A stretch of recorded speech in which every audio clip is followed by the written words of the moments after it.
চট্টগ্রাম বন্দরে সকাল থেকে উত্তেজনা বিরাজ করছে। নৌপরিবহন উপদেষ্টা এম সাখাওয়াত হোসেনের গাড়ি বন্দর গেটের সামনে আটকে বিক্ষোভ করেছেন আন্দোলনরত শ্রমিক কর্মচারীরা। তাদের দাবি বন্দর চেয়ারম্যান এম মনিরুজ্জামানকে অপসারণ করা হোক। শ্রমিক কর্মচারীরা বন্দর ভবনে উপদেষ্টার গাড়ি প্রবেশের আগেই আটকে দেন। তারা স্লোগান দেন, ডিপি ওয়ার্ল্ডের দালালরা হুঁশিয়ার, সাবধান, go back adviser, go back, মা মাটি মোহনা, বিদেশিদের দেব না। এতে চট্টগ্রাম বন্দরের কার্যক্রম অচল হয়ে পড়ে।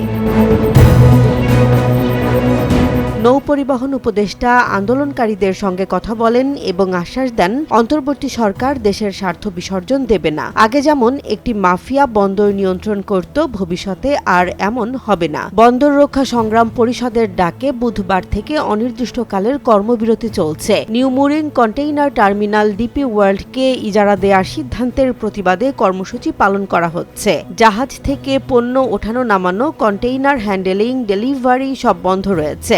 আইনশৃঙ্খলা রক্ষাকারী বাহিনী এলাকায় সতর্ক অবস্থানে রয়েছেন।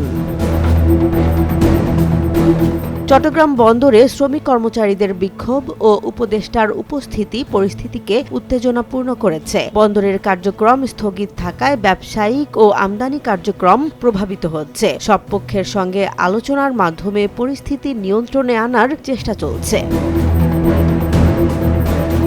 জেসমিন জাহান, নিউজ ডেস্ক, জনবাণী।